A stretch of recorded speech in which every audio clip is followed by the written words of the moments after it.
Salut les cinéphages, c'est Merege et aujourd'hui on vient parler du nouveau film de Sonotion, un malade mental, un réalisateur japonais complètement barjot, un petit peu dans la veine de Takashi Miike, qui a réalisé des films absolument incroyables, par exemple Suicide Club ou encore Love Exposure. C'est toujours extrêmement violent, il y a du sexe, il y a de la folie, c'est complètement hystérique.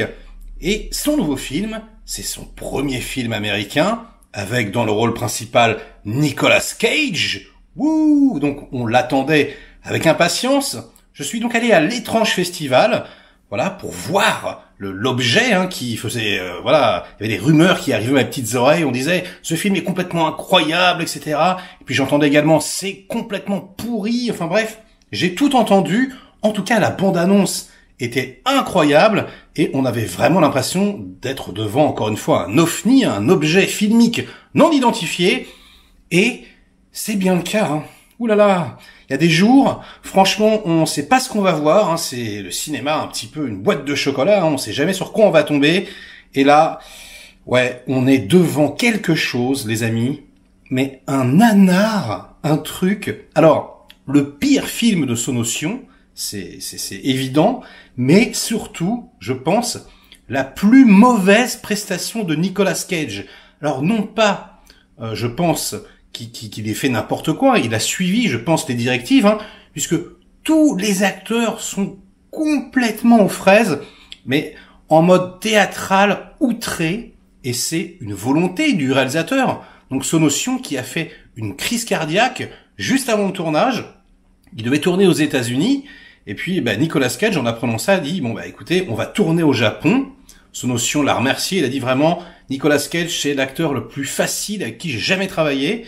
Et donc, je pense qu'il y a peut-être, il n'était pas au meilleur de sa forme, pour réaliser le bousin.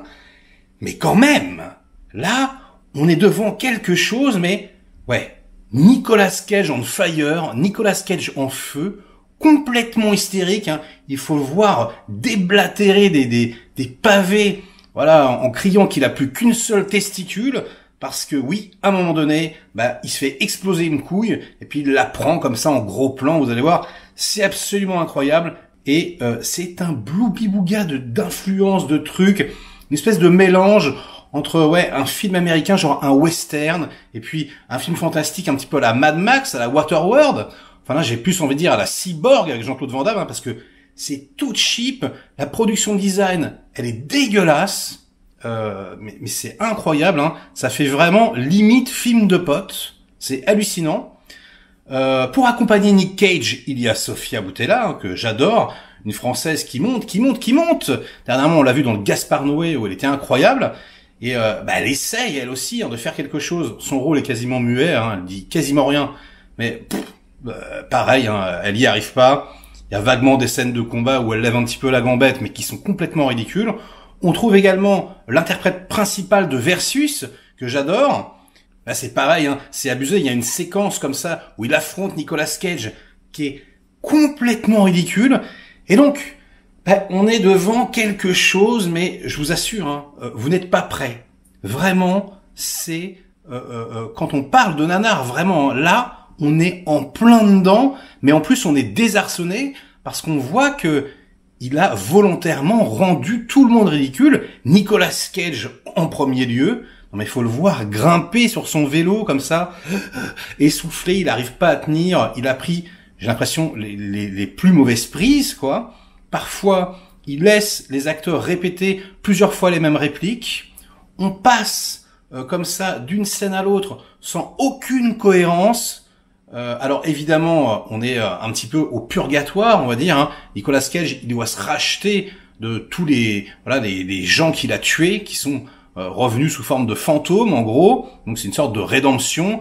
Et basiquement, il doit aller en enfer, libérer une nana. Et pour ça, on lui met une combinaison comme ça avec des bombes. Alors il en a 2 sur la gorge, il en a sur les bras et sur les testicules, donc.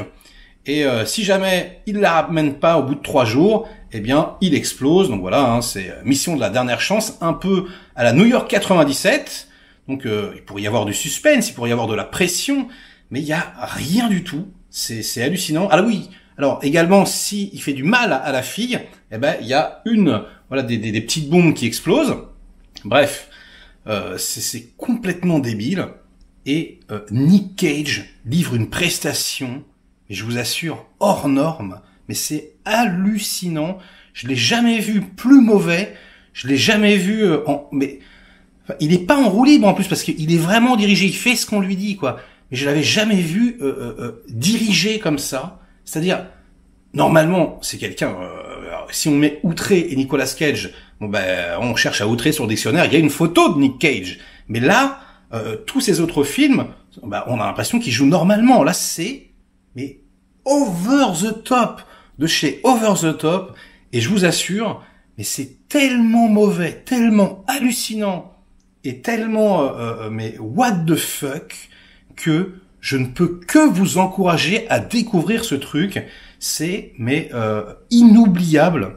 Donc une photographie complètement chatoyante, mais très très mal faite, hein, hyper numérique comme ça avec des couleurs ocre, rouge, orange qui pètent à la gueule, avec voilà des flares derrière, etc. On essaye de faire quelque chose. Il y a de la fumée et tout, mais rien ne fonctionne. Voilà, je vous dis, hein, on est dans Cyborg de Van Damme. C'est mais la déception de l'année, c'est le point d'interrogation le plus total. On est complètement désarçonné. On sait absolument pas ce qui s'est passé dans la tête de Sonotion. Peut-être qu'il a eu peur de la mort. Hein. Je sais pas, il y a une réflexion sur la mort, sur le temps qui passe, une énorme horloge comme ça qu'on essaie de dégommer. Je suis très très perplexe. Vraiment, je n'en reviens toujours pas. C'est un des films les plus jouissifs dans la nullité que j'ai jamais vu. Et évidemment, il faut le voir. Évidemment, il faut l'acheter. Il faut le prendre en VOD. Il faut se le regarder entre potes, en famille, avec une pizza, avec des bières. Je sais pas. Il faut faire quelque chose. Hein, et peut-être que, ouais, je vais attendre que ça mûrisse un petit peu et voir ce que les autres en ont pensé. Est-ce que je comprends pas, hein, dans les bandes annonces, dans ce que j'avais entendu, il y avait énormément de choses positives. Je n'arrive pas à comprendre ce qu'ils ont trouvé de positif, hein, hormis voilà le fait que c'est ça qui est drôle dans le nanar, hein, tellement nul que ça en devient bon. Donc ouais, c'est peut-être ça, hein, peut-être qu'ils étaient au second degré. Nick Cage, donc qui voilà en ce moment et c'est dommage, hein, il travaille avec de bons réalisateurs. On sent voilà qu'il a envie de revenir au top. Et du coup, travailler avec une légende pareille, c'était un excellent choix. Et c'est quelqu'un qui fait absolument confiance, hein, qui va à fond. On lui demande de faire quelque chose, il y va. Écoute, Nick, tu l'as fait. Mais ouais, j'ai envie de te dire que le résultat est un petit peu problématique. Donc encore un nanar de plus à rajouter à sa deuxième partie de carrière, hein, puisque la première, hollywoodienne, était jonchée de chefs-d'œuvre. Et là, mais c'est la catastrophe. Oh, mais une catastrophe. Mais ultra jouissive. Donc, likez cette vidéo si elle vous a intéressé. Délikez-la sinon. Inondez-moi de commentaires, comme d'habitude, hein, pour faire marcher le petit robot YouTube. Et donc, pour ceux qui l'ont vu à l'étrange festival, qu'est-ce que vous en avez pensé? Je suis perplexe comme jamais, ça m'arrive très rarement. Waouh, c'est vraiment, c'est déstabilisant. Donc, j'ai envie de vous dire, cette critique est finie et à très vite. Ciao.